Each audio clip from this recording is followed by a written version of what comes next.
Welcome back, Focus Learners. Today, we're diving into a brand new explainer, Money Habits That Keep You Poor, The New Wealth Divide. We're going to unpack some absolutely brutal economic truths pulled straight from Alex's financial data. Our goal here? To understand exactly why the traditional wealth-building rules we all grew up with are, well, failing us today. Let's map out this modern economic landscape and decode those everyday habits keeping so many folks completely stuck in an era of unprecedented wealth division. Okay, let's dive into this because this quote right here from the Alex community, it completely shatters the illusion of the modern American dream. The middle class is now split into renters and owners. For decades, the middle class was this comfortable, unified thing, right? You got a stable job, you bought a couple of cars, eventually got a mortgage, and boom, you made it. But the data shows us a stark, completely different reality today. The traditional middle class is vanishing. It's fractured right down the middle into two distinct groups, those who rent and those who own. And a massive money habit keeping people poor is operating under the old assumption that a standard salary is your automatic ticket to ownership. It just doesn't work that way anymore. The real wealth divide isn't just rich versus poor. It's between people holding equity and assets and people permanently subsidizing someone else's assets. To understand exactly why this split is happening, we have to zoom out and look at the global cost reality. We've got to look at the macroeconomic forces dictating your wealth. You know, one of the biggest pitfalls keeping people financially stuck is geographical ignorance. It's this habit of believing your financial struggles are solely based on your work ethic, rather than your actual physical location. Your geography drastically changes your baseline living expenses, and in our highly globalized world, ignoring this reality is, frankly, a very expensive mistake. And this brilliantly illustrates exactly what I mean. We're looking at global haircut prices, and it shows just how wild these geographic forces really are. We're not talking about luxury cars here, guys. We're talking about a basic everyday men's haircut. In Norway, you're shelling out nearly $65. Down in the US, it's $44. But over in Zambia, $1.65. A major wealth trap is simply failing to factor in your local cost of living. If you live in a high-cost capital city but your income isn't scaling to match that specific microeconomy, those systemic forces are constantly pulling at your wallet. Every coffee, every haircut, every rent check, it's draining your resources way faster than someone doing the exact same job somewhere else. So what exactly does $1 million buy you today? I want you to really pause and ask yourself that. Because if a simple haircut fluctuates that wildly across the globe, what happens when we look at the ultimate wealth trap, luxury real estate? For an entire century, the phrase millionaire was the ultimate finish line. We've inherited this huge financial flaw, this habit of thinking $1 million still guarantees the mansions, the yachts, and total financial freedom. Well, let's look at what that million actually translates to in today's prime property market. 16. Literally just 16 square meters. That is it. $1 million buys you exactly 16 square meters of prime property in Monaco.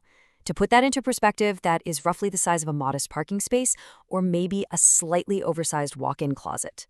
You're going to remain financially stuck if you're aiming for a target that inflation and asset appreciation have completely obliterated. If your goal is to be a millionaire just to buy luxury property in the world's most desirable spots, the modern economic reality is going to hit you like a ton of bricks. Now, what's really interesting about this slide is how heavily gate-kept ownership has become in major hubs all over the world. According to this Knight Frank Wealth Report data featured by Alux, even outside of Monaco, the numbers are just staggering. In Hong Kong, your million gets you 22 square meters. In London, 33. New York, 34. Even in Dubai, you're only getting 91 square meters.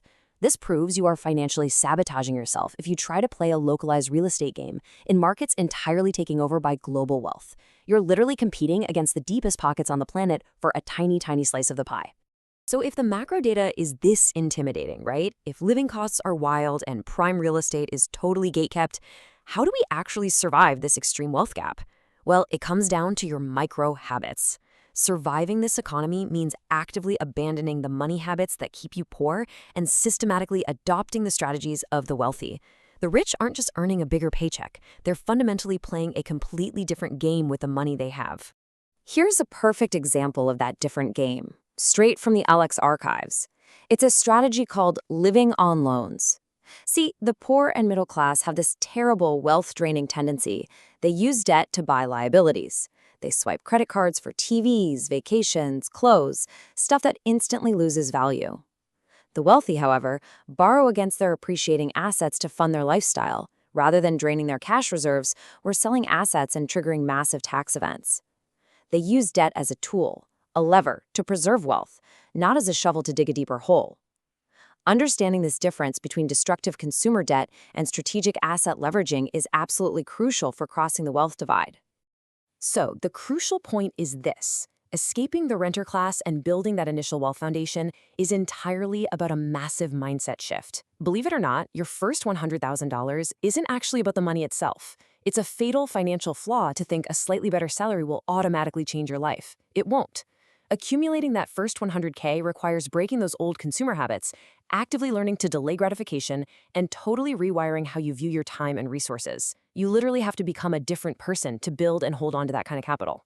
Let's move to and see how this builds into a practical, actionable checklist. Synthesizing these recurring Alex themes gives us the modern rules to win at life. To break out of these money traps, you can't rely on a single income stream. You need profitable side hustles. You can't just react to the daily news. You've got to track 10-year wealth trends. Don't just settle for any job. Intentionally target millionaire-making industries.